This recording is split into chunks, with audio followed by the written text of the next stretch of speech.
We're at that time once again, aren't we? The time of the Amiibo Pantheon tournament. And it'll be interesting to see how things go this year, because there are quite a lot of things that have yet to happen. We have yet to see anyone from Generation 3 win a title. We certainly haven't seen it from Gen 4, who might pull off the shock. But more notably speaking, we have yet to see a couple of things. We've yet to see the double happen from any amiibo that has won the tournament, and the friendly. MS Hammer holds both accolades, but he didn't get them in the same year, so maybe that might happen with Taskmaster, who currently holds the friendly ranking. We also have not had a back-to-back winner of the tournament, which Mandolin may be able to pull off. But with the competition being as fierce as it is this year, I don't expect that to be an easy feat. We've lost a lot of good amiibo on the way, particularly that of Maximilian the Bowser Jr. amiibo, and the Riddler. We are missing quite a lot of good faces, but you know what? That's okay. We have 32 of the best ready to duke it out for the 2023 Mat Champion title. And that's really what we're here for, isn't it? But before we can really get started with things, let's go ahead and meet this year's contestants.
If you followed me on Discord, if you went onto the Discord server at any point, you might recognize how the bracket looks for this year.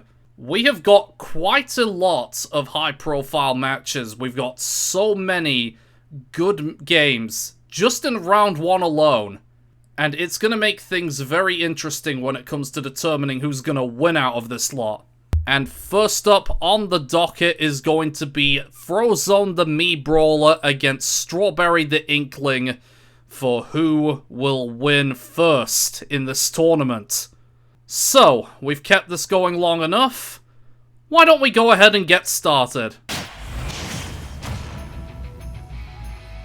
This is it. We're finally at the big one, the big show for the year. And we start off with Frozone and Strawberry duking it out. And, you know, initially, the tournament always seems to start like this. We have two characters that aren't really that high up on the totem pole. but not insignificant, just duking it out. And Strawberry with the surprise first blood there. Very skillful. But what I was getting into earlier is that matches like these always seem to start off the tournament. Good reversal by Frozone there to level it up. Yeah, we always have these matches that serve no other purpose than to just get us settled in, you know? They just serve to settle us into the tournament as we wait for the more high-profile matches to come along. Does that make sense? I think that makes sense. So far, it's hard to tell who has the edge here. Frozone does seem to fancy himself, but I don't know, I wouldn't rule Inkling out. She's done quite good to battle her way into the tournament.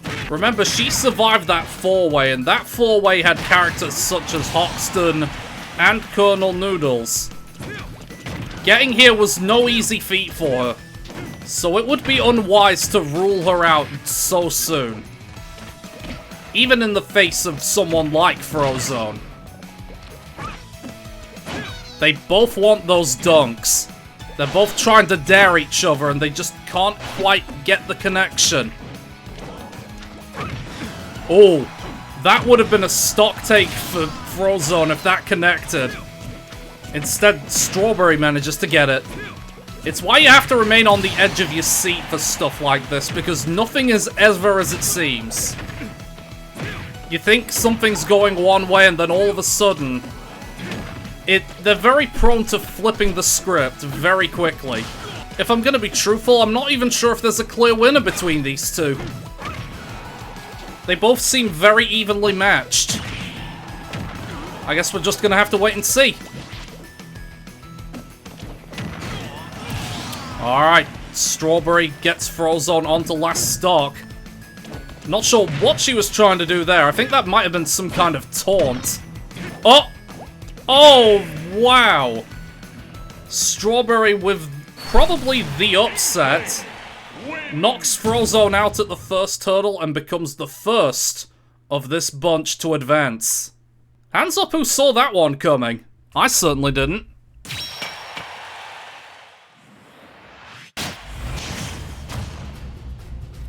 This is where the real high-profile matches seem to start.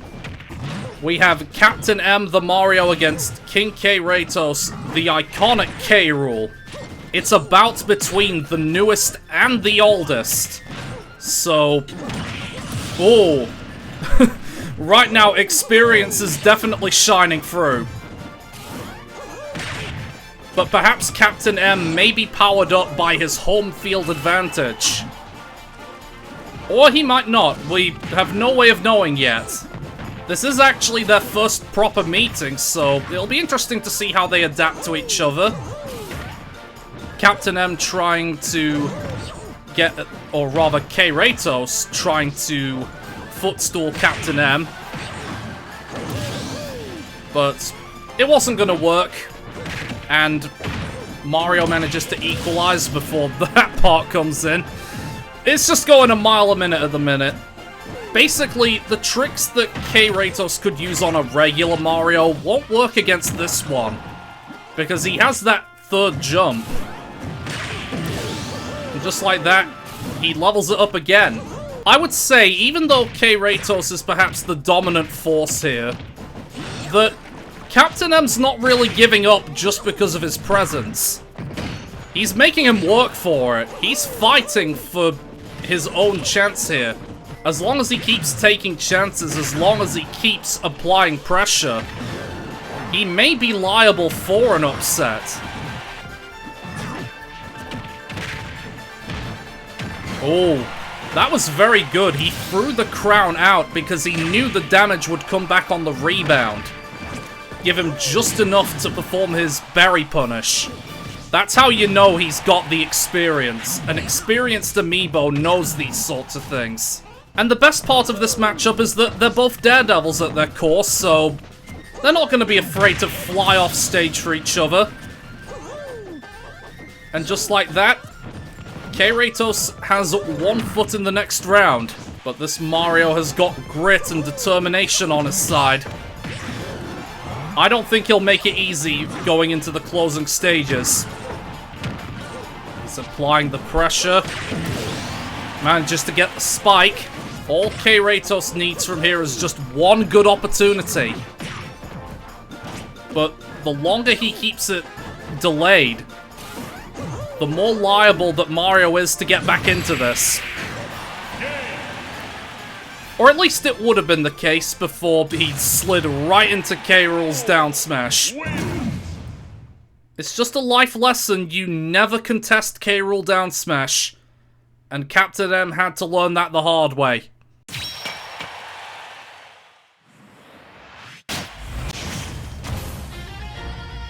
As of late, these two just seem to keep running into each other. It's Mira the Byleth up against Charlie the Duck Hunt. And this one's going to be interesting, because if memory serves, this Duck Hunt managed to reach top 10 last time. I think even top 8. Only losing to the eventual winners of the tournament, Mandolin.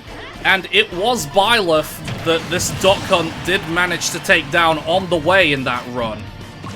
But Byleth is making sure that is not going to be repeating itself.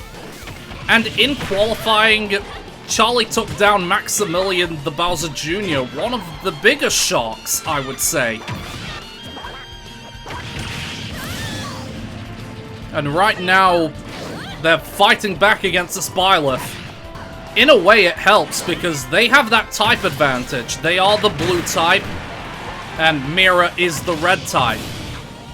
So they're going to get a lot more damage and a lot more knockback on their moves. But I don't know.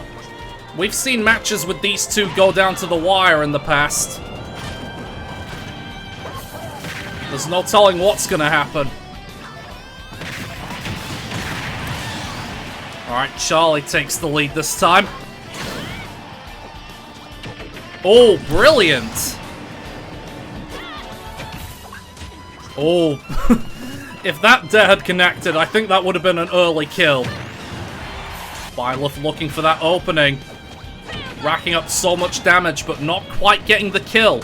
And that inability may come back to haunt her. Oh!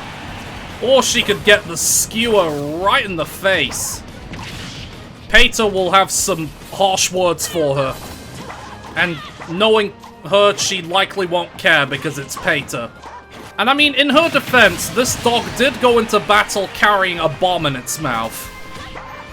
That's not exactly a mark of innocence. Right now, Mira does have that bit of dominance in her. But she needs to be careful. A few slip-ups and this match could very easily escape her.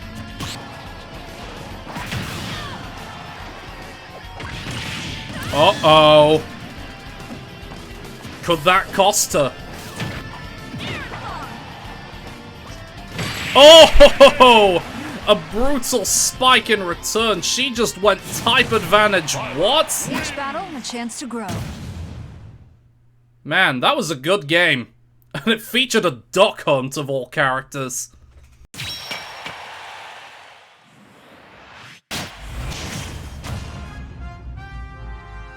This is quite a matchup for round one of all rounds.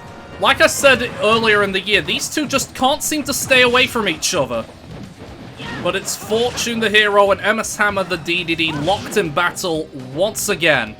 In the past, these two have only ever met in finals. Jesus.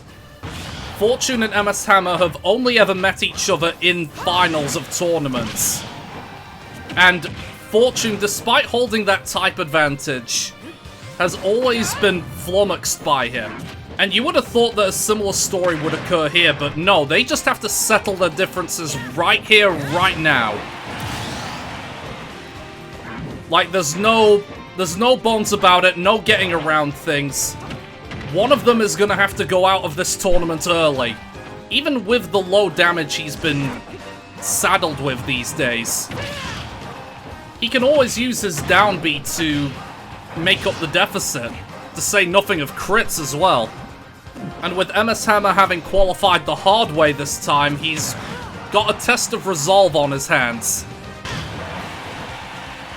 Went deep to potentially try and punish that. But now Fortune is the one who takes the lead. It's not surprising that MS Hammer now has to deal with adversity. But now it's a question of how he'll deal with that adversity. Because he started this match on the front foot, but now it's changed hands. Fortune is the one in the driver's seat. It's a question, though, of whether Fortune will be able to close this out. Or whether that choke artist nature will betray him again. I think a good benefit that DDD has in his corner is, ironically, being a super heavy. Because even though he has that type disadvantage, he's going to be able to soak up a lot of punishment. Even going for a red jet hammer. But it's like, he was nearly up to 200 against someone with a type advantage over him. That just shows how much punishment he can take. So, you know, I wouldn't write DDD off at all. Not by a long shot. He is the original champion for a reason, and he even taunts as he took that last stock. Maybe soaking up all the damage is part of his ploy. Just allow him to get all that damage on the board and then hit on the counterattack. But it's not really working. Uh-oh. Oh boy. You know, I thought that Hero would have a bit of a lead here. Uh-oh. That's not a good move. Oh wait, no, it's actually the perfect move. He was too busy just being in his own world, just jumping around. Didn't really care. I wonder if that lackadaisy nature will cost him. Oh. Oh, I thought he was going to go for a double dip, maybe. Oh, boy. Oh! Dodged right in the way of that. That could have been awful for him. Oh, my... Whoa! Oh, my God! He went so far out for that. Good God. Alright, I can definitely say with confidence that Hammer owned that victory. Jesus. Tell me that you weren't on the edge of your seat right now, people watching this, because you're lying.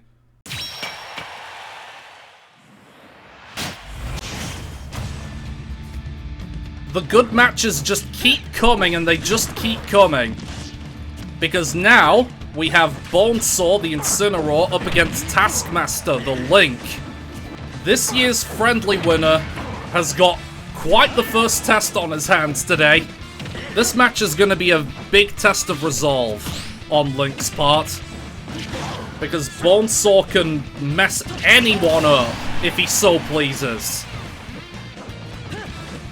But as we saw last year, you know, Taskmaster got past Maximilian, even in the face of adversity.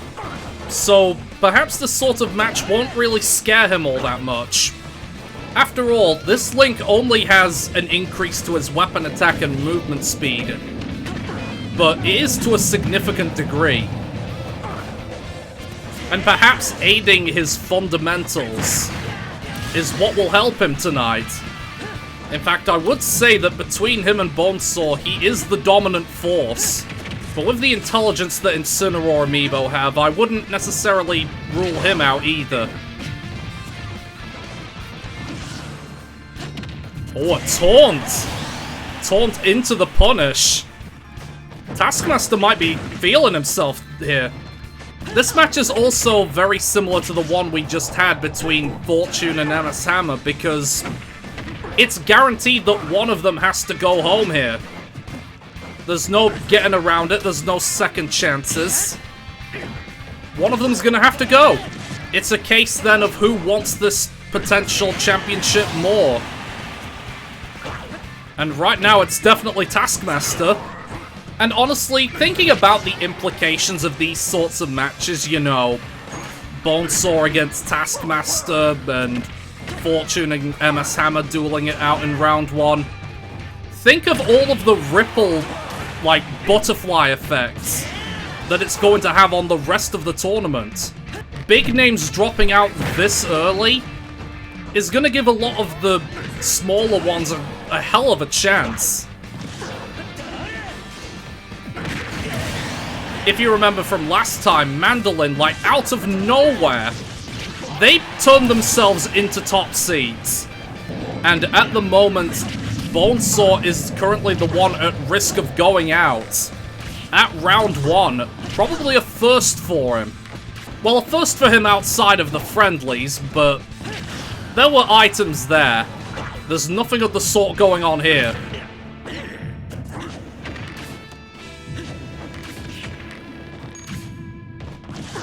Oh, that could be curtains! Taskmaster's dream stays alive. Bonesaw is going to have to go. Who would have seen that coming, round 1?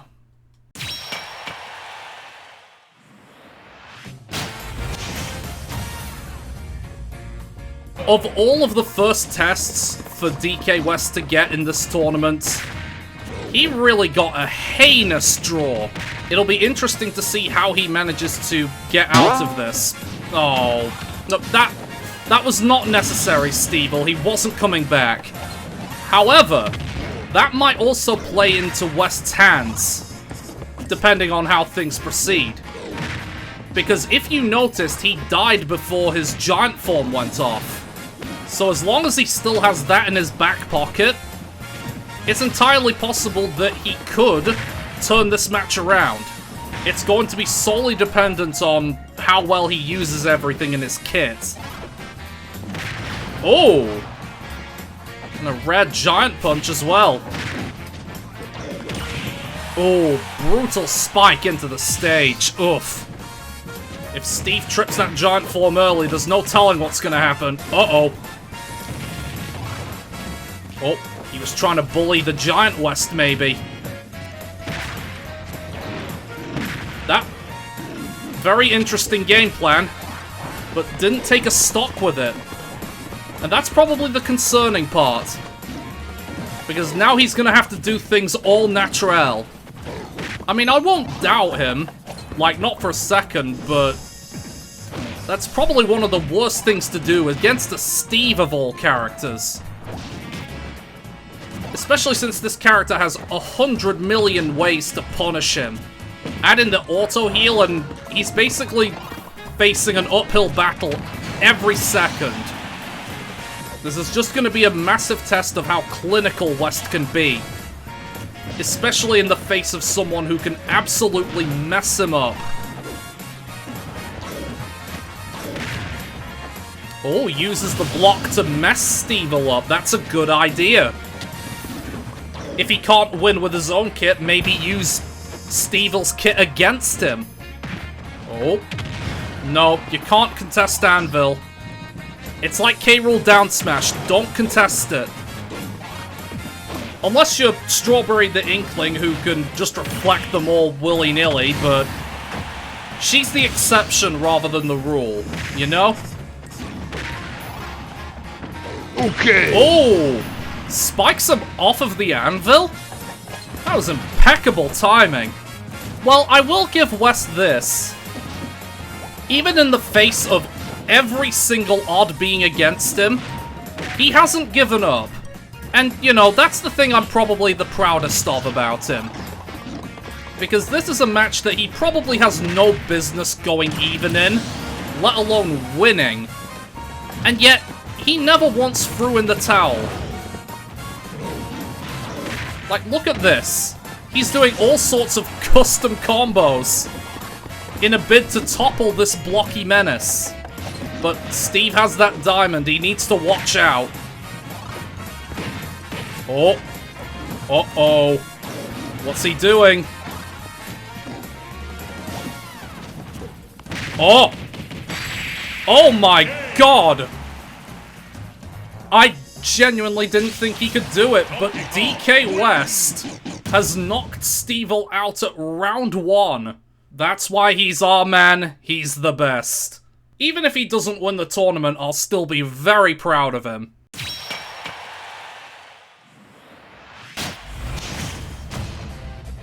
I'm kind of curious on what kind of story's gonna emerge here. Because we have Hurricane, who is a much improved Cloud, and Big Boss, who he probably hasn't faced in this state. It might be one of those cases of unstoppable force meeting a movable object. Or it might not. We have no way of knowing, really.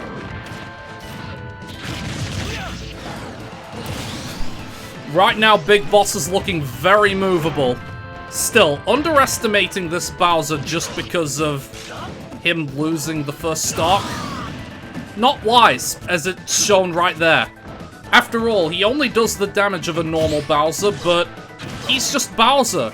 He's one of the best Amiibo AI there is, and likely ever will be.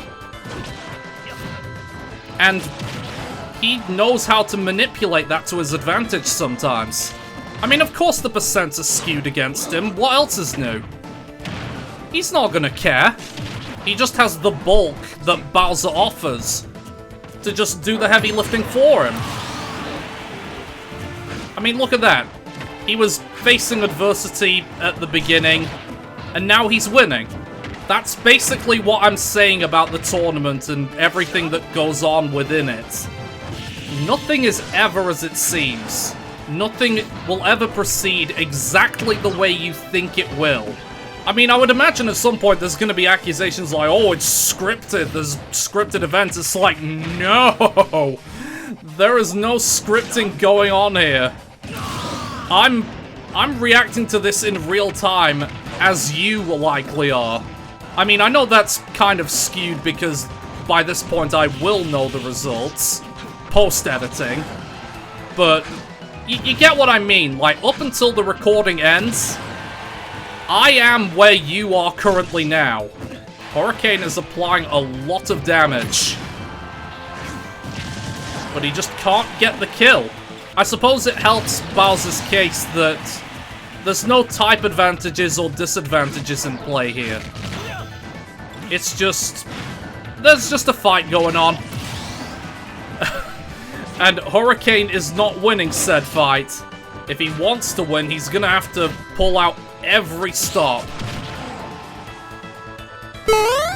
Oh. Aww. What a sad way to leave. But Big Boss, with the dominant display, moves on.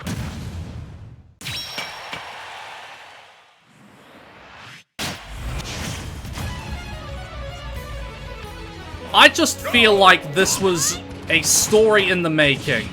Because Vermilion and the Aegis were drawn against each other in qualifying. Team Vermilion let them through. Like, even though they should have dominated, they just never learned from their mistakes. And as a result, we now have to sit through that. But then they won their three-way decider with the likes of Dreadlock and Maximilian on the field. And now they've been drawn against each other again in the tournament. There may be potential yet for redemption, but they didn't really give themselves the best of starts. Oh, that's a good rebuttal, though. That should just be their answer for everything. Just, if something is about to threaten them, just Flare Blitz.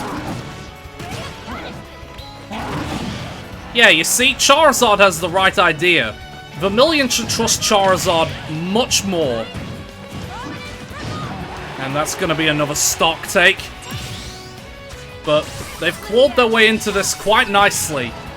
And look, even switched off of Squirtle immediately. Straight to the Ivysaur. So it's entirely possible that they have learned their lessons. Somewhat. But there's still a long way to go in this match. We need to see that fully first. But it's like they've come out of the gate swinging. No. Come on, Squirtle, get out of here. You have nothing to prove. Oh, that was actually That was actually half decent from him. At least manages to get a good convert into the Ivysaur swap. Alright. Vermilion's team actually taking a lead here. Oh. Just about avoids that. Oh, that was a good idea. Charizard wasn't in the wrong there. He had a good punish in mind. But what's Squirtle trying to do here? Aside from be a liability. There we go. Again, I feel like this trainer should trust Charizard more. That should be... Oh, they went for back throw. I would have thought forward throw, but they do manage to get the kill. Alright, Vermilion are in control of their destiny here. But they need to be careful. Oh no. Every time I see Squirtle come out, I'm just thinking, oh god, they're gonna mess this up. Get back to Charizard ASAP. Alright, well that's one way to get to Charizard. Oh, they were gonna finish it right there. Oh, the footstool. What a fairy tale. The redemption from letting the Aegis qualify. And then they came back in the tournament to finish the job. It's like I said, you can't script some of this stuff.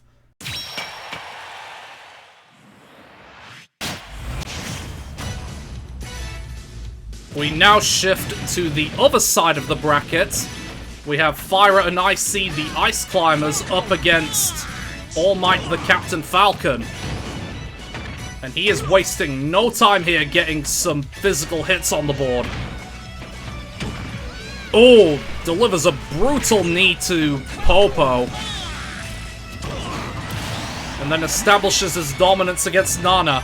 I would say that Captain Falcon honestly fancies himself in this tournament. Because his qualifier was against Colonel Noodles the Min Min. On the surface, that is a heinous matchup for Falcon. But he managed to pull it back from a 3-1 deficit. And proceeded to qualify, and that ultimately caused Noodles' downfall in the end. And right now he's having a very good display against the Ice Climbers here. He hasn't managed to land a Falcon Punch on video yet, but he can do it. I have seen it happen, and it would probably be a hype moment in this tourney if All Might managed to land a Falcon Punch. It had the potential to happen right there too. But he just establishes more and more of a lead. All Might landing a Falcon Punch will happen, mark my words. I don't know if it will be in the tournament, but it will be gotten on video. Almost happened there, but Nana deciding to parry the damn thing. Jesus. Uh-oh. He was probably getting a little overzealous trying to get the Falcon Punch. And all of a sudden the Ice Climbers have come back in it. Ooh. Cheeky Raptor boost to back air puts him back in the lead. But things don't look as cut and dry as they were a few minutes ago. Oh, nearly. He almost had them. He's got to be careful in these closing stages if he wants to make it to round 2. He's looking for something here, and I'm not sure what he wants. Oh, he's so close to the Falcon Punch. Oh my god, what is happening? Oh no! His insistence on finding that Falcon Punch ultimately was his undoing. All Might may have lost, but he Falcon Punched his way into our hearts. At least that's how I feel. Here's a real high-class bout. It's on! Look, when Mr. T is on the field, there's always a good match to be had in some way. Doesn't matter whether he wins or loses the match. It always turns into a treat to watch. He's got a very interesting case on his hands, though, by dealing with this Roy, Braveheart. Braveheart did manage to make the top 3 last year, Remember, the Roy only lost to Mandolin, who then went on to win the final. So, this is a pretty difficult test for Cuphead here. He's not made it any easier on himself by losing the first stock. So, we're gonna have to see how he adapts. Alright, gets the stock back. Pretty heavily damaged, though. But he can turn situations around on a whim, so... let's see how he manages. Yeah, that's another stock. No ways about it. I suppose it helps that Braveheart and Mr. T have not really faced each other all that much, if at all, really. So, Roy has that unpredictability about him. Or so I thought. But Mr. T with that aerial point-blank snipe with the grenade. I guess they can both just rack up damage like nobody's business, and that's why they're just so dangerous. Right now, Mr. T kind of being forced on the defensive here. Certainly seems that way from the way the match is going. I mean, if he wants to turn this around and avoid going out in round one, then he's got a bit of a task on his hands. But he's always up for it. I mean, Cuphead risked everything against the devil, so, you know, what's another one? Or gets the grab into the grenade. That's kind of smart, honestly. Alright, Mr. T actually manages to take the lead for the first time in this match. Ah, there's a parry. I was wondering when it was gonna happen. We haven't been seeing anywhere near enough of those. I mean, Mr. T was in trouble this whole match, but once he's taken the lead again, it's like he's gained his confidence again. Now it's Braveheart who has to play on the defensive. This could be curtains. Oh! He's applying the pressure in these closing stages. One strong hit, I think, will do it. And that certainly will. Braveheart definitely made him work for it, but the experience by Mr. T and the genius intellect that he shows ultimately won him the game.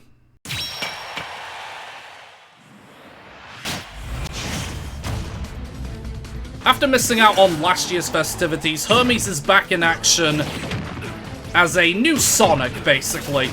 And he's got a fairly favorable matchup on paper, I would say, because he's been drawn against Van Helsing, the Simon Amiibo.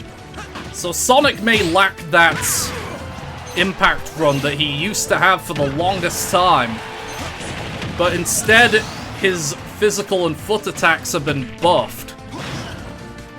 And, oh, alright, Van Helsing with a far-out snipe with the Vampire Slayer.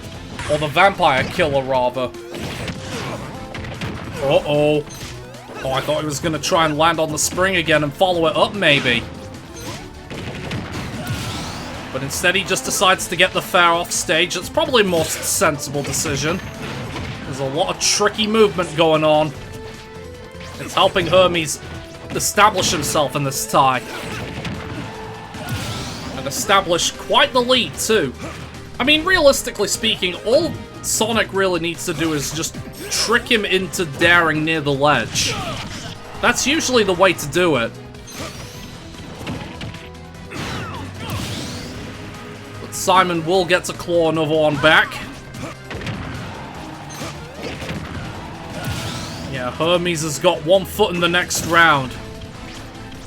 Unless Van Helsing pulls off a miracle for himself, which he hasn't really been liable to do.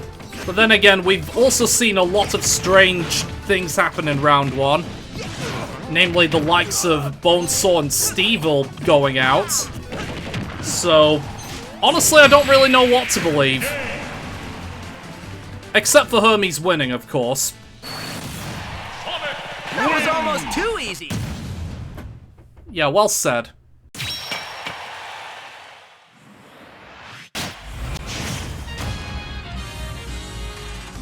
Mama Luigi in the end just seem to keep getting drawn against each other recently. No idea what it's about. Should make for an interesting time, though. The end, insistent on using the scythe. Just sort of throws it at him. Why not use it to reap Luigi's soul? I think the thing that needs to be said about him, in comparison to Luigi here, is that, yes, he's going to be significantly tough to take down, but he doesn't have the mobility that Luigi has. All Luigi really needs is one chance, one window of opportunity, and he can put the hurt on Sephiroth. I mean, one misfire, one up B at just the right time. It's all it really takes. Hell, even just getting him to a high enough percent and then just launching him off the stage. That can be enough. All he needs to be, really, is careful. And right now, he's not being careful.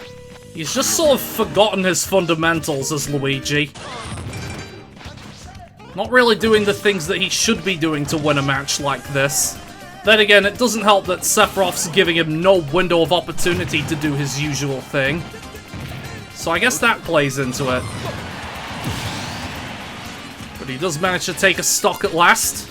Yeah, this is not looking good for Luigi at all. And I think it's because he is so used to fast-moving opponents that just go a million miles a minute, that when someone comes along that's the opposite, he doesn't really know what to do.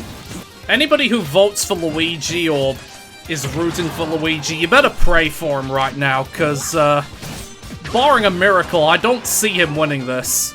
I mean, Sephiroth has got Armor Knights, so I can sort of see why Luigi would struggle to contain him. Maybe he's just not the right sort of foe to take him on. Maybe Hermes might be a better fit. Alright, he's gonna take another one at least. If anything, I think what he should be doing is trying to challenge Sephiroth off stage more. Because he does have less air mobility. He should be using that to his advantage. Come on, Sephiroth, put Luigi out of his misery. There you go. Well, that's not surprising.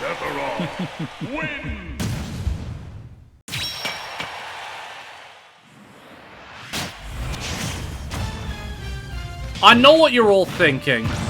Scarface is a Kazuya, ergo, he wins. Well, it might not be so simple here. Because, yeah, he's Scarface, he's a Kazuya, and he's going up against a Kirby, the Blob.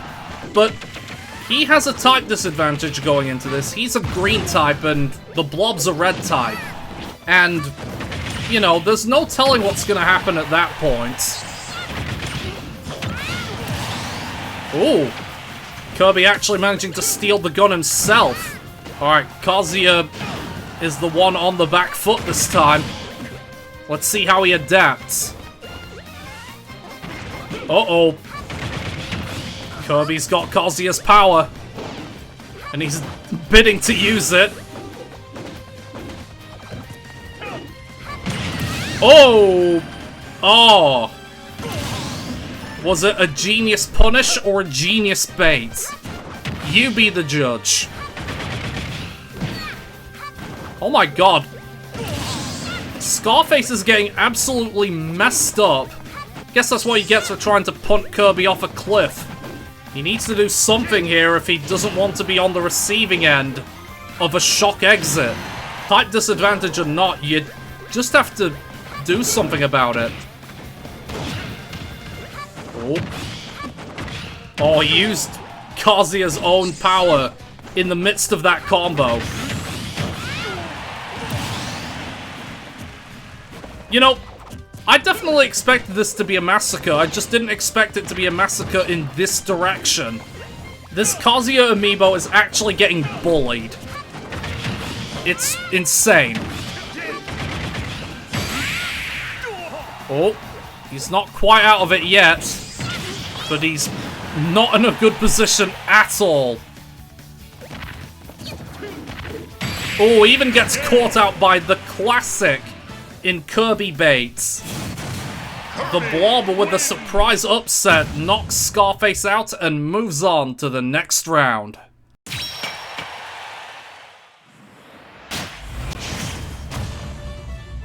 I just know that some of you have probably been wondering, where the hell has Mandolin been? Well, it's time for the champions of last year's tournament to begin their title defense.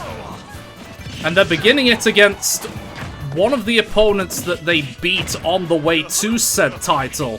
It'll be interesting to see if and how they manage to fare now that they have some experience with each other. And right now it seems to be Mandolin who has first blood. And those of you keen-eyed enough may have realized that Taskmaster, the friendly winner, is on the other side of the bracket. We could potentially see a Taskmaster Mandolin final to determine who wins this title. Right now, Mandolin has not really let up at all. Like, only just lost the first stock now. They soaked up so much punishment. So, this is good for them. It gives them a good platform going into the rest of this fight.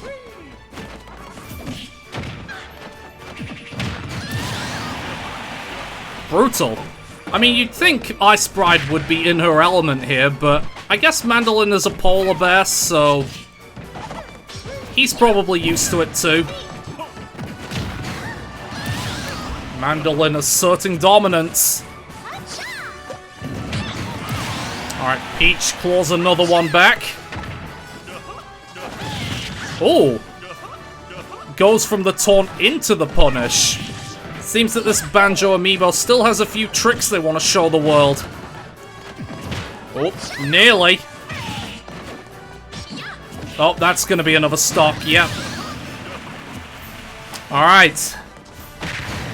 The defending champions have 1 foot into the next round. But who knows? I mean, we've seen a lot of weird things happen already. Goodness knows what the rest of this tournament has in store. Alright. She manages to pull it down to last stock. But the deep nair, it just didn't matter. They're champions for a reason. And Mandolin moves on.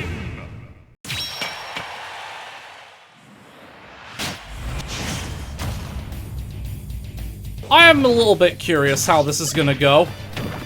Because last time we saw Ivy, the piranha plant, she actually made it all the way to the semis. Managed to make it to the semifinals before losing to Fortune, the hero amiibo. And she is starting very strongly against Isabelle. Pauling did qualify the hard way, but if she is anything, it's a genius. So, I wouldn't be surprised if she won.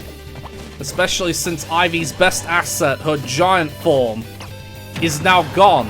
Now, granted, she did use it very well, but she now has nothing else to fall back on. Uh-oh. Better watch out. She could throw that Patsui anytime. In fact, she should probably have used it. There's a reason pop it, don't drop it is still a very prominent term. Right now, Pauling is just content to play it patiently. But it doesn't seem to be working. Alright, Pauling takes another stock. And Ivy manages to reclaim her lead again. Pauling needs to do something to get back into this. She's been on the back foot for most of this fight. Oh, had the right idea there, but... Oh, okay. Like I said before, she's very smart, very intelligent. Manages to steal another Patsui. But the question is, will she actually use it this time? History suggests no, not really. Oh! Okay, prove me wrong. Sure, why not? And just like that, the match has turned on its head again. And Pauling really just went for the triple dog dip.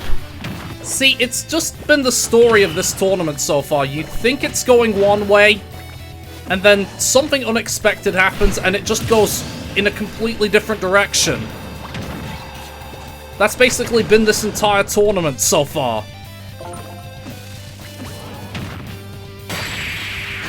And with that reversal, Pauling manages to stay in the tournament.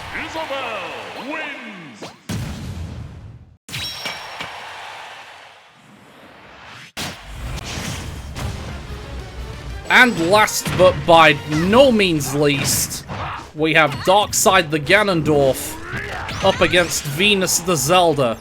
And they do have some experience with each other on their side going into this. If you remember in the Zelda training video, they actually faced off against each other and Darkside did come out victorious. But perhaps things will be different now that there's different rules in play. Different situations and different things on the line. I'll tell you one thing, Zelda's given it a real good go. And of the two, in all honesty, Ganondorf will be wanting to win this more. Because he's been out in round one in, what, the last 2 tournaments I'd make it? He wants to buck the trend. Alright, gets the big stomp. Problem is, he's left that a little late. So, that might come back to haunt him. If he wants a good chance going into the rest of this match, he needs to hit more of those big, dumb Ganon moves. And I mean, he's Ganondorf. He has them in their droves. It's like he's forgotten his sole gimmick. Oh! Insta-dropped right into the sweet spot of Zelda's fare. That's gotta hurt. I think Darkside's going out at round 1 again, unless he can do something. He needs to stop mucking around. Oh, that's just sad. Once again, Darkside seems to be getting shown up by a newbie of a new generation.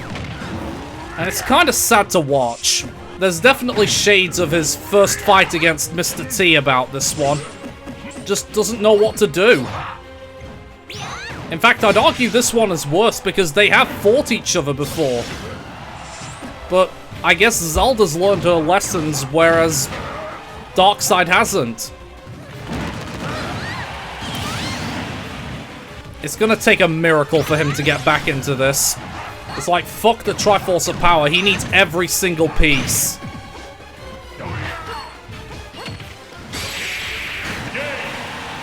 Well, Venus moves on to round 1 as the last of round 1 to qualify. One of these days you'll make it out of round 1, Ganon. One of these days.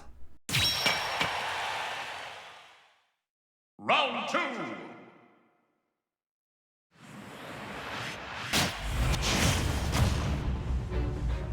We now move on into the last 16. And we have Strawberry, who managed to take out Frozone against K. Ratos, who overcame Captain M, the Mario. Oh my goodness! Strawberry's making a case for herself here. Against K. Ratos, that is bold. This is going to be a much different test for the king here. And it'll be interesting to see how he decides to pursue this threat. I would have thought he would have gone for back throw, maybe. But he just gets the forward smash. If K. Ratos wants to have that good run this year, this is his chance to prove it. Oh, big down smash. And the dash dance too. He's gonna be full of confidence now. It's not enough to just know your kit. You have to know how best to use it.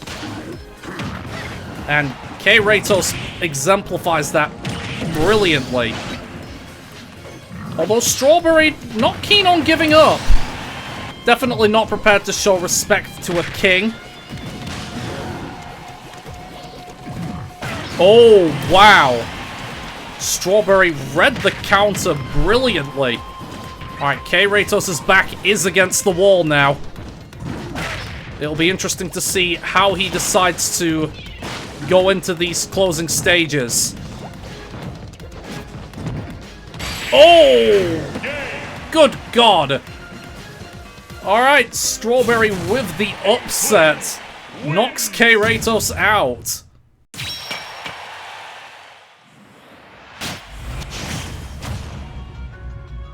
Now we have Byleth, Mira, up against MS Hammer the King DDD. Two foes who managed to overcome type deficits to make it here. In fact, I would think that this is their first formal meeting with each other. I could be wrong, though. Oh, that was brutal. So was that, to be fair. I don't think this match has a clear-cut winner, to be completely honest. They are fairly evenly matched, I would say. Oh, yep, that's a signature. If you're on the receiving end of that at a certain percent, you just die. Oh, could have been a spike there. Oh, yeah, there's the spike. Just on the other person. I guess it took MS Hammer a little while to get going, but, you know, he's all fired up now. He's warmed up. And, I would say he is the dominant force right now. If there is one thing that MS Hammer is undoubtedly good at, it's soaking up pressure. He's like a giant penguin-shaped sponge in that regard. Like, look at how high his damage is. He is capable of soaking up all that pressure just by virtue of being a super heavy. And that means it's difficult for someone like Byleth to get the edge in this match. If she wants to stay in the tournament, she needs to start making the big plays. Oh, almost fell into the F smash. But does manage to make it go down to the wire right before she gets knocked out.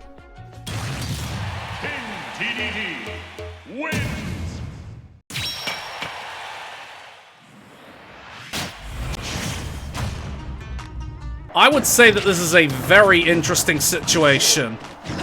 We have Taskmaster against DK West. Two foes that, really, I wouldn't have expected to see fighting each other, given the opposition they beat to get here.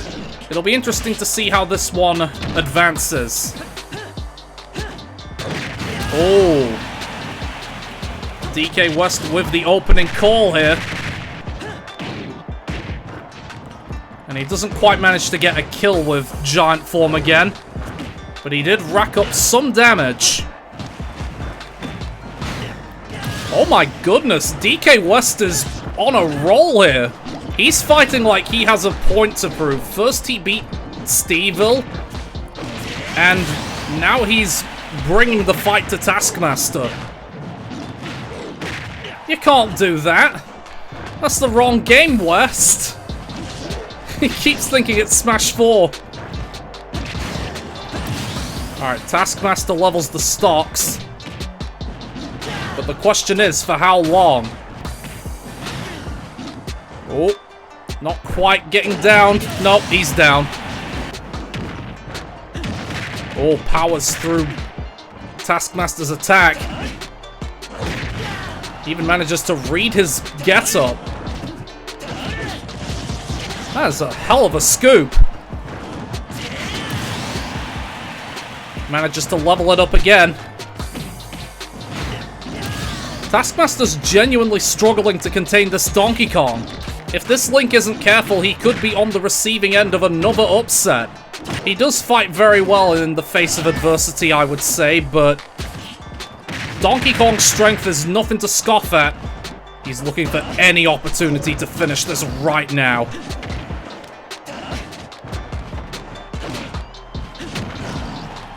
Oh, the big stomp. 196%. It doesn't matter. DK West moves on to the quarterfinals.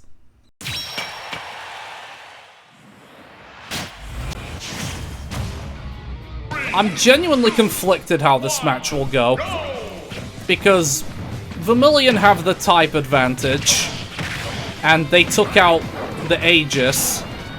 But the Aegis was stupid, and Bowser's not. I guess we'll have to see. They're both much changed since the last time they met. Ooh. Charizard with the back air kill. Oh. Oh boy. This trainer's also playing like they have a point to prove. Oh, nice. Alright, you've lost one stock, but that's okay. You see what happens when you believe in Charizard? What is Squirtle trying to do? I love it. This Charizard is just making a mockery of Big Boss. Just doesn't matter what he does. He's all over this Bowser. Come on, Squirtle, don't throw this for your trainer. You've got nothing to prove. There you go. What? Why are you choosing Squirtle now? That's not the play, Vermilion. There you go. No, don't do this now.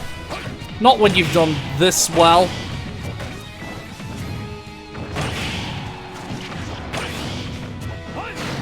There you go. This is Vermilion's to lose right here. Squirtle, what are you doing? Don't blow this for your trainer.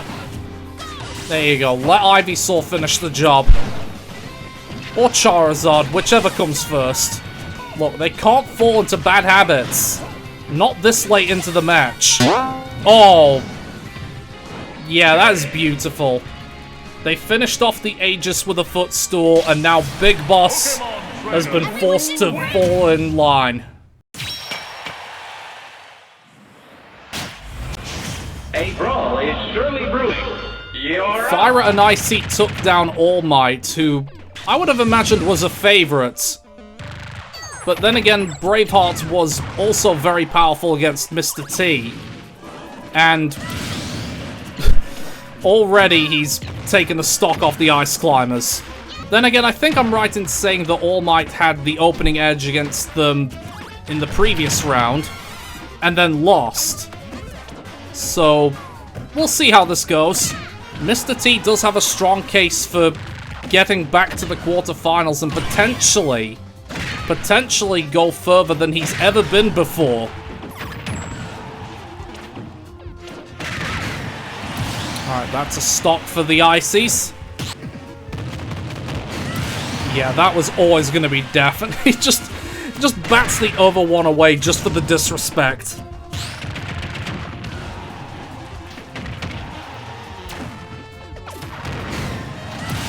Jeez Louise, he is crushing this match.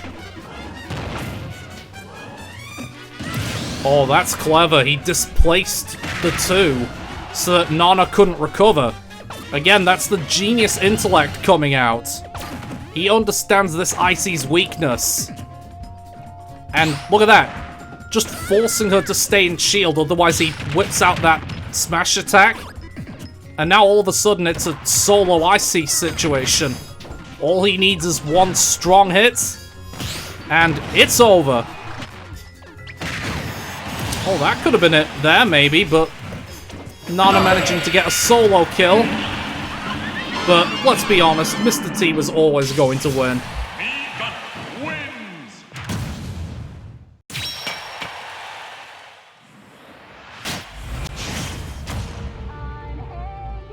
This is definitely going to be a very different test for the both of them.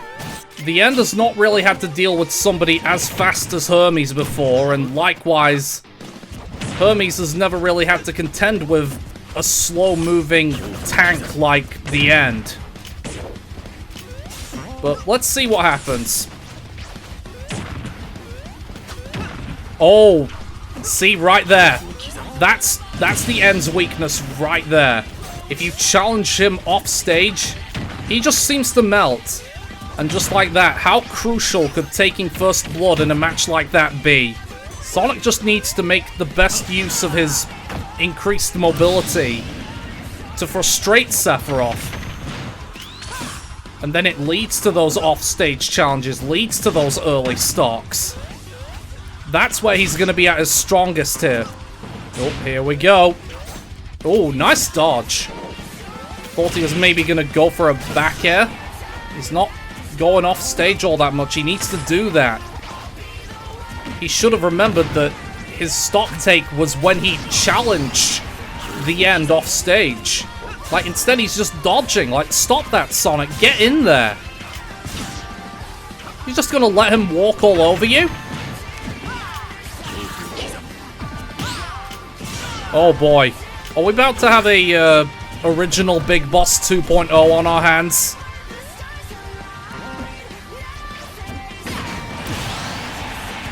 Well, Hermes is gonna give it a good go.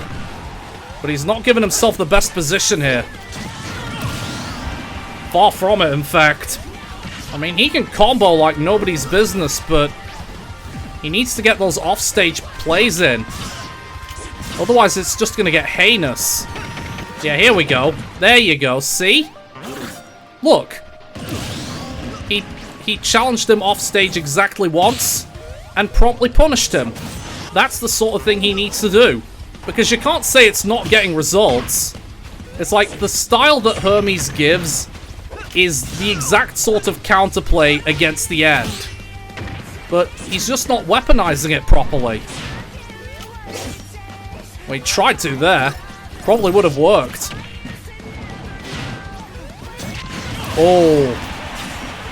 Okay, the end with that beautiful read. Oh, I should have just left him. Now he has to contend with winged form too. Oh no. Alright. Brings it down to last stock. This is tense. Really, one moment of brilliance is what separates these two. It's just a case of who's gonna want it more. Oh. Oh, that could have been the moment. Oh. Didn't go for back throw, maybe. That could have been the play. Oh. He's forced him into winged form. He's looking for a window of opportunity. Just can't quite get it. Oh. Hermes put up such a good fight. But the end just about makes it.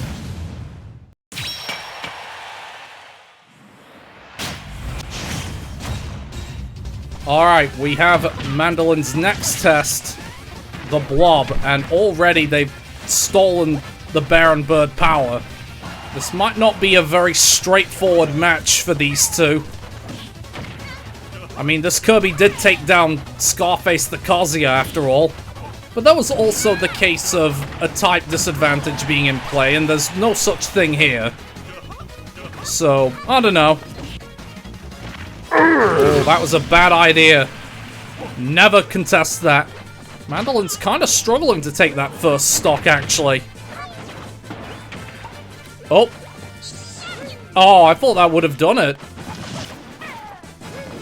This is the longest I've seen them ever live. Okay. They need to make the most of their invincibility time. Maybe they just need to use Wonder Wing more. Could be that surprise burst option that they're missing. Right now, the reigning champions are actually under threat here by this really aggressive Kirby. It's up to them if they have what it takes to turn it around.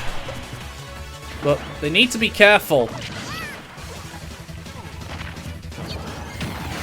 Oh, there we go. There's the Wonder Wing. Maybe that's just what they've been missing. They haven't been using their best burst option.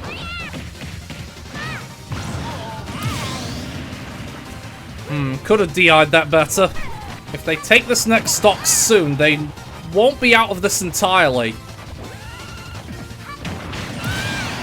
There we go. With Taskmaster out, Mandolin is the only one who could make history here. In some degree. Because they could be the first to have back-to-back titles under their belts. Of course, being able to keep that dream alive is dependent on being able to win against this Kirby. And the match is far from over. No, why would you contest that? What is that for?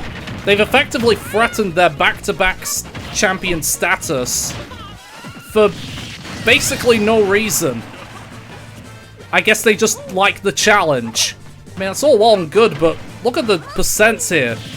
They could very easily get knocked out at any moment. Alright, make the most of the invincibility. This is your last chance. This could be the end for Mandolin. Uh-oh. Wow! That could have ended disastrously for the reigning champions, but they just about hold on to see themselves through.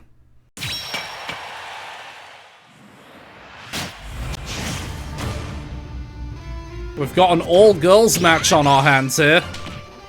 Pauling, who took out Ivy, versus Venus, who practically clobbered Darkseid.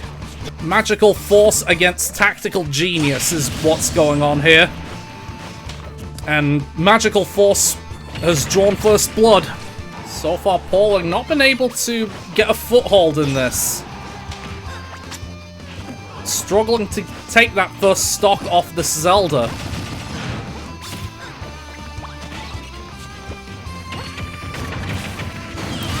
Alright, there we go. Left it a little late, though. That could be costly. And think, whoever wins between these two is going to have to face off against the reigning champions Mandolin.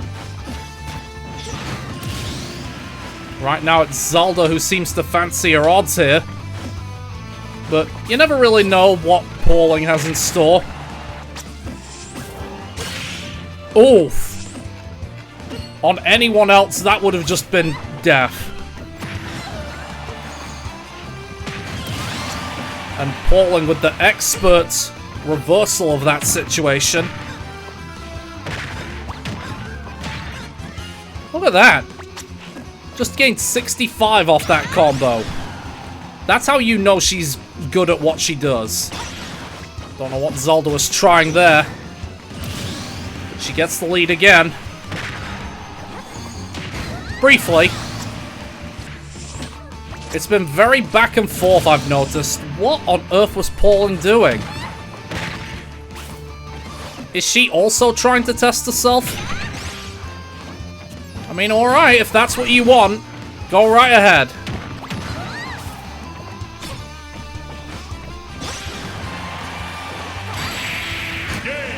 Well, I don't know what Pauling's game plan was, but it allowed Venus to move on to the quarterfinals. Seriously, what was she doing? Round 3.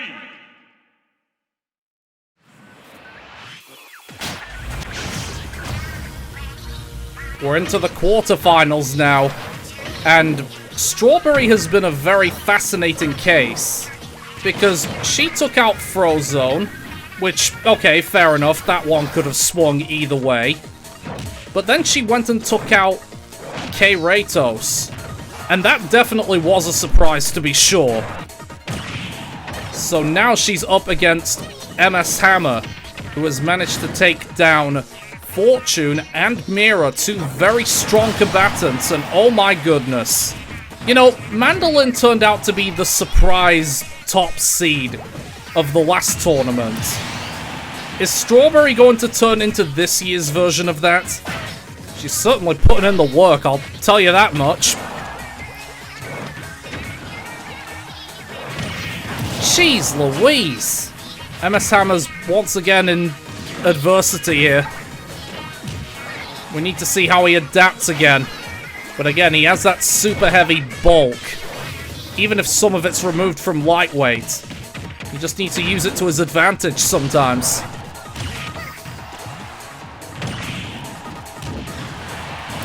There we go. No, what were you doing there? This Inkling has given herself a good platform. But MS Hammer is a former champion for a reason, so he could turn this around still. Just like that. the ink might play into things a little bit more than I originally anticipated. MS Hammer, though, is on the back foot, but I don't think that he's prepared to throw in the towel. Not for a second. Oh, crucial.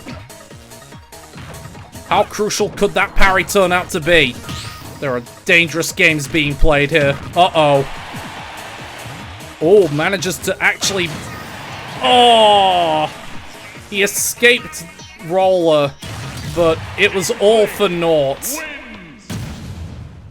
With that, Strawberry goes into the semi-finals, and MS Hammer goes out.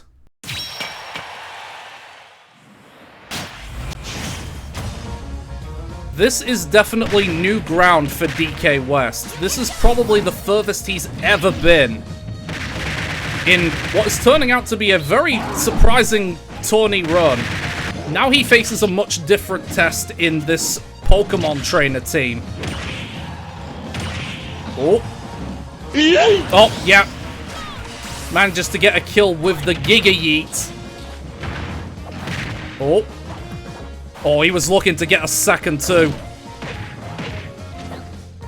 Still, this is a good start for him. Oh my goodness. Very good start. Yeah, he's gonna lose that one, but that's okay. He's being very brave this tournament, I will say that. Never gives up, never surrenders. Doesn't matter what's really being thrown at him.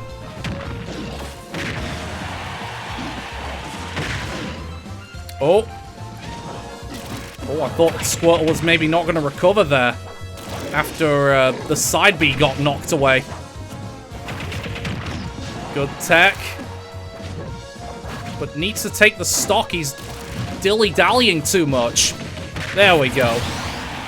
If he can maintain that sort of cushion, he stands a good chance here. Oh, he was going to challenge Flare Blitz. Bold decision there. Yeah, in this tournament, DK West has been playing like he has a point to prove. And I like it. After the times that he's been bullied, maybe this could be his year. Oh, there we go. Just has to be clinical, can't let things run away from him. And then he'll be one match away from entering the grand final for the first time. Wouldn't that be something? She keeps switching to Squirtle. Why would you do that? Instead, DK West just spikes them into the dirt and advances on to the semi-finals. He's doing amazing. Good game for us. Well done. And begin. They don't come much tougher than this.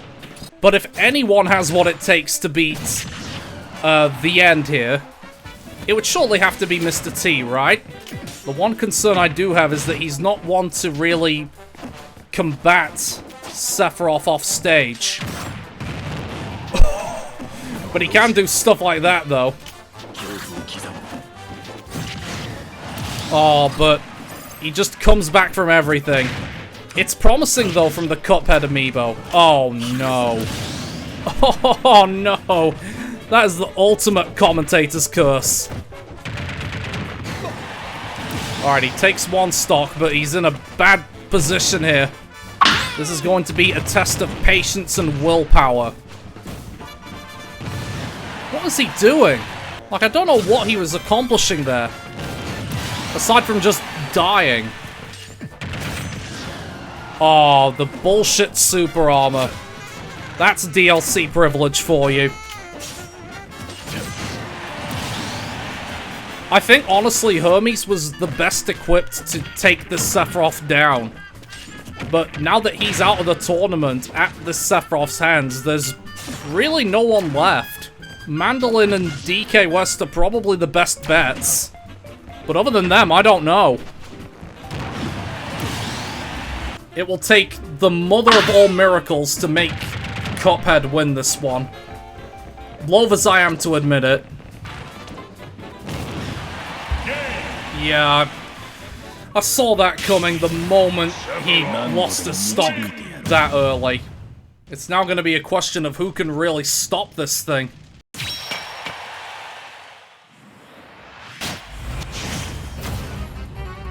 We are now officially into the final 5. Mandolin versus Venus. Whoever wins between these two is going to have to face the end. And Venus with a very early stock. Mandolin are fighting hard, but just can't quite find their opening. Alright, there we go. Not they left themselves in a good position, though. Not in the slightest. What? Okay, that was just not necessary. The reigning champions aren't going to be giving up so soon. But the odds don't look good for them. Even if they do manage to beat Venus, they have to face Sephiroth on the other end. So it's not really favorable either way. She just keeps landing sweet spot after sweet spot. And it's just ruining them. Alright, they get one back, but I'm fearing that this might be the end of the line for Mando and Lin. They definitely made a good run of it, though, I have to say. But I'm thinking that this Zelda might just be too much for them. Zelda's into the final 4, and we're gonna need some new champions. Semi-finals.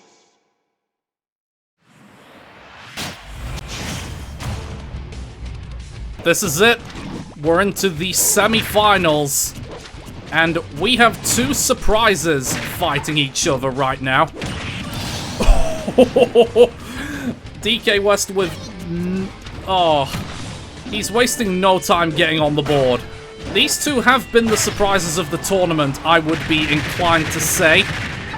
Because Strawberry's run has been nothing short of remarkable. And then you have DK West, who's killed off pretty much everybody that should have eliminated him. And Vermilion. And now he's given himself a dominant start in getting into the grand final. Okay, that's the showmanship we need right now.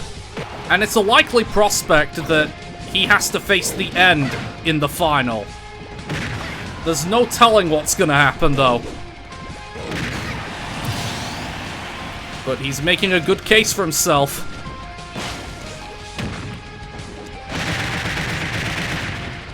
Oh, no. It's a shame that we have to have DK West on hand and bow here, because I definitely would have green screened something in the back. But no, that would have just chromed DK West out as well, so we're not gonna do that. I mean, DK West is being awesome, and it's going to be treated with the respect it deserves. What does DK West have in store to finish this? Oh, he wants it. He can feel the glory. Oh, he's not quite going to be there yet, but give it time. Although the longer time goes on, the more you feel like he might just let this slip between his fingers.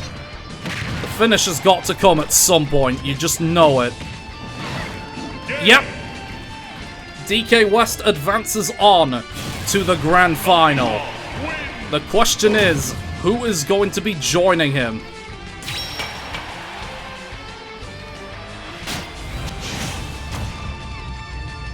This is to determine who fills the other spot in the grand final, and if nothing else, the end has a very strong argument in his favor. Especially if Venus just runs headlong into his attacks. But I think Venus is probably going to contend against him off stage. Oh! The sweet spot actually giving her first blood. Alright, maybe this one might not be so cut and dry. Okay, it will be cut and dry if she just keeps running into attacks. But otherwise... Oh my goodness, she is taking the fight to him, though. She is far from being idle. I think, and this is just my opinion here, that Venus watched the End's match against Hermes, realized that offstage plays are the End's kryptonite, and she's making the most of that. Because remember, Hermes almost took the End out, purely because of that fact, because Sonic was a daredevil that just kept challenging him off stage. She's making the most of that right here. In the user form, the End has been labeled as the favorite to win the tournament. But Zelda could end it here. And if the End does make it through, he still has to contend with DK West, who could pull the critical supergiant on him. Anything can happen in these late stages is what I'm trying to say. And right now, Venus is establishing dominance here. Look at that. But, as I've said in the past, how you start the match is irrelevant. Most of the time, at least. It's about how you finish it. So Venus did start the match well, but the question is, does she have the wherewithal to close it out? Alright, the End levels it up again and has that winged form. You know that's gonna cause issues. I mean, if you think of it from the Avengers Infinity War perspective, this Sephiroth is the Thanos at the moment. But it could be... Oh no. Actually, okay, scratch what I said, there's no telling what's gonna happen here. Oh, she wanted it. If she had gotten that dunk, that would have just ended it. I think desperation is starting to sink in here. This is not good for Zelda. She's in really bad shape. 私は思い出にはならないさ。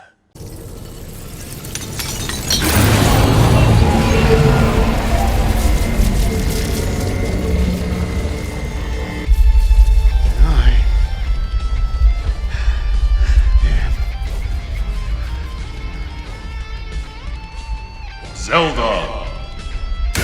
Oh! Oh my goodness! Well, if it was Avengers Infinity War Sephiroth being Thanos, then Venus just provided the endgame. And with that, she moves on to the grand final. Final. Welp, this is it. The big one has finally arrived. Just what we've been building up to. My boy DK West is there, and personally I'm rooting for him, but after what we just witnessed, it's anybody's game. Somebody has to take home the title, so we might as well get on with things and see who becomes 2023's Mat Champion. This is it. Everything is to play for here. We have a Generation 4 amiibo looking to bring some honor to her fellow compatriots. But you also have DK West, who has never been here before, and he has had a brilliant tournament run. I mean, they both have, but it's even more apparent with West. Oh, yep, that is definitely dead. You don't get grabbed by Giant West and just expect to live. That does give him an early advantage in this crucial game. Or at least it did give him an advantage. I can't help but feel that there's going to be some back and forth in this one. A lot of differing leads here. It's definitely exciting. Oh! Yep. Yep, that'll do it. Jesus. They're just matching each other blow for blow, dunk for dunk. It makes for good spectacle, though. I love it. I would say that DK West so far is edging this out ever so slightly. But it could all change in the blink of an eye. See, look at that. You thought West was going to get that stock first? No. This one might just be a little too close to call, in all honesty. It's not going to be like the previous final where there were a few stocks in it. I think this one might come down to the wire a little bit more. Oh. Oh, no. Alright. Venus manages to put DK West to the sword here. West is going to have to do something drastic if he wants a chance at winning. And he's trying ever so hard to get that punish that he desperately wants. Oh! And see, that could have been the moment. But, nope. He techs and lets himself see the light for just a little longer. But it's not looking good for West. Even though he does bring it to the last stock, he has got a very bad position going into it. But does he believe? That's the question here. Does he believe? Oh! Brutal. DK West put up such a good fight, such a good tournament run, and I will never stop being proud of him. But this year, your champion is Venus, the Zelda who was able to overcome all of the odds. The champion is Zelda.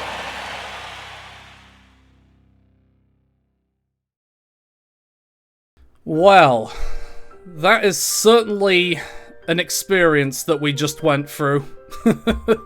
I'm so exhausted from just all of the action that went on. I was rooting for DK West, but he did so well. I'm not gonna knock that he lost this year. We had such a good show. There were twists and turns everywhere, and really, I can't fault Zelda for winning. She just wanted it that little bit more. Anyway, thank you for joining me on this mammoth experience. I can't help but feel that this tournament will be hard to top in the years to come. But we'll see. Thank you so much for watching. Throw us a like if you enjoyed, subscribe for more content in the new year. And look forward to the best of highlight reel from this year gone by. But until then, take care now.